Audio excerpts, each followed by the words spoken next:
रसूल से तुम्हारा रिश्ता है, निस्बत है, हल्का मत समझना। अब मैं समझता हूँ जिस नौजवान के अंदर ये फीलिंग आती है पता नहीं दुनिया मुझे क्या कहेगी, मैं दाढ़ी रखूंगा, मैं टोपी पहनूंगा तो क्या समझेगी, ऐसा ना समझो। अगर दाढ़ी ऐब होती तो कायनात के सबसे हसीन चेहरे पर दाढ़ी कभी नहीं आती। दो जुमले आज मेरी तकरीर से लेकर के जाओ। दुनिया में सबसे ज्यादा हसीन किसको समझते हो? किसको समझते हो? और स्मार्ट और हैंडसम के लिए दाढ़ी छिलाना तुम कैसे सोचते हो?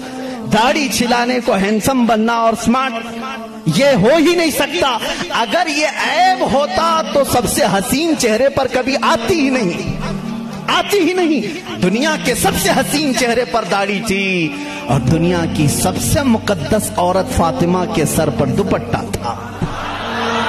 ये दो जुमले आज मेरे काफी हैं, दो जुमले मेरे काफी हैं। अगर सबसे ज्यादा इज्जत वाली होने के लिए कोई औरत दुपट्टा खींच करके नंगे बाल घूमती है तो बेवकूफ है। इसलिए कि कायनात की सबसे मोहतरम खातून जिसके लिए कयामत में भी ऐलान होगा, ऐ लोगों अपनी आंखें नीची करो, फातिमा बिन्ते मोहम्मद जन्नत की तरफ जा रही है।